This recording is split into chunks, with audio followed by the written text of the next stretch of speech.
Kenapa kok disebut dalang? Pertama kali sangune dalang ini percaya diri. Percaya diri, kita harus percaya. Ya, siap menjadi dalang. Istilahnya aja maju mundur. Jangan ingi-ingi.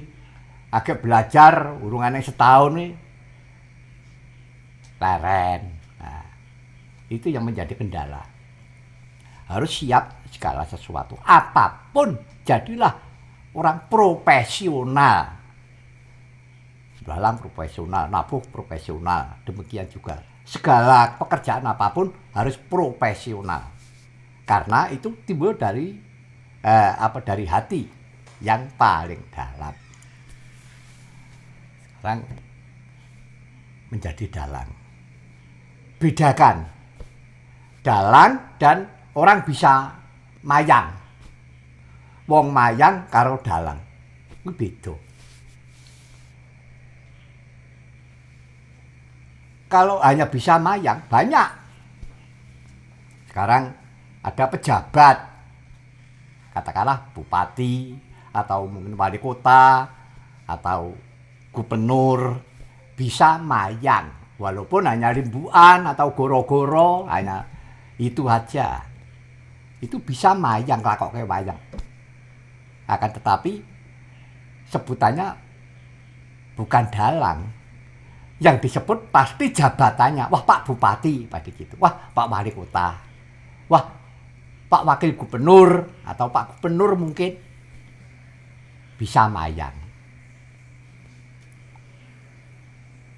Tapi kalau seperti saya ini sudah disebut dalang. Yang nyebut saya dalang itu adalah masyarakat. Saya keluar dari rumah, Pak Mantep, Pak Dalang, pasti gitu. Tidak akan, Pak Mantep polisi ya. Udah bukan begitu. Karena saya tidak punya jabatan apa-apa, melainkan saya dalang. Maka tadi saya bilang, jadilah orang profesional. Betul-betul wong dalang ya dihantepi tenan keluar dari dalam hati. Dalam hati nurani. Aku kepengin dadi dalang. Itu. Sangune wong dalang pertama kali itu. Walaupun masih banyak sekali syarat-syaratnya. Syaratnya wong dadi dalang seperti itu. Nah, sekarang dalang itu nggak lepas dari wayang. Kenapa disebut wayang? Apakah wayang itu hanya dilihat dari belakang layar? Zaman dulu, kakek moyang saya dulu melihat wayang dari belakang kelir, yang dilihat bayangannya. Memang wayang itu, maka disebut wayang karena bayangan. Tetapi bukan bayangan yang dilihat dari belakang layar, bukan itu. Bayangan itu bayangan hidup. Hidupnya siapa? Hidupnya manusia itu sendiri. Ya hidupnya manusia itu dikelirkan. Diceritakan. Nah, maka jangan kaget, jangan heran kalau berebut kekuasaan ada, rebutan jabatan ada, merebut negara juga ada, berebut wanita juga ada, pencuri juga ada. Korupsi juga ada, politik juga ada. Jadi bayangan hidup kita itu di wayang itu ada. Maka sangunya orang jadi dalang itu memang banyak. Katakanlah tata negara harus tahu. Undang-Undang Dasar 45, Pancasila dan lain sebagainya itu dalang harus tahu itu. Habis itu ilmu politik harus tahu, agama, ilmu sosial itu harus punya. Apakah harus punya? Ya juga dilakukan.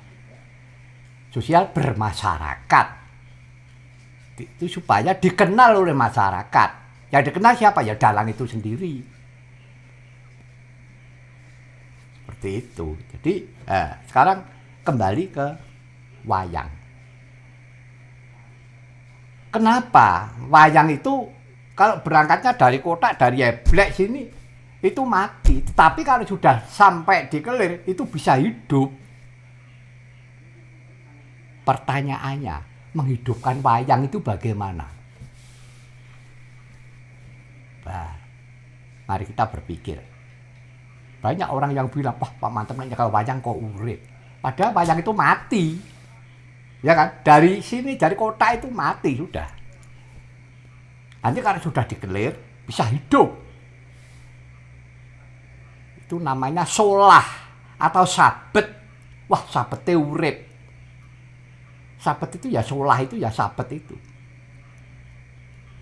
Kalau bahasa tubuh, ya itu kalau orang luar bicara itu body language atau apa. Hanya dengan gerak-gerakan tubuh. Tapi orang yang nonton pasti tahu, wah Rahwana itu marah, wah Baladewa itu marah, karena hidup. Nah, cara menghidupkan wayang bagaimana? Cara menghidupkan wayang, dalangnya harus tahu karakter wayang itu sendiri. Karakternya Baladewa itu bagaimana, Rahwana bagaimana, Bima itu bagaimana. Terus Sengkuni itu bagaimana? Kenapa bisa hidup? Itu tidak lepas dari lakonnya itu apa? Lakon wayang itu, lakonnya apa? Oh, Rahwana gugur. Nah, udah, yang menjadi bintangnya pasti mau tidak mau Rahwana. Dasamuka. Dari dalam hatinya dalang ini memang saya harus jadi Rahwana. Watak Rahwana ya seperti itu. Udah. Nanti kalau sudah hafal dengan karakter Rahwana, karakternya itu, nanti tangannya ini bisa menggerakkan Rahwana itu bisa hidup. Karena hatinya dalangnya sudah bisa menghidupkan itu seperti hidupnya Rahwana. Ketapan gitu. Tuh, syaratnya supaya menghidupkan tentang sabet wayang. Selain itu Pak, selain itu untuk musik iringan juga kita sudah paham. Iya, itu tentang iringan itu memang pendukung ya, pendukung utama itu adalah iringan. Wayang tanpa gamelan ya namanya bukan wayang. Ya memang ada wayang tanpa gamelan, wayangan jangkem, dalang jemblung, wayang gunem, wayang gremeng, monggo silakan, bagus. Itu baik-baik saja. Nah, karena apa itu? Budaya. Budaya itu angen-angen yang bisa menimbulkan keindahan.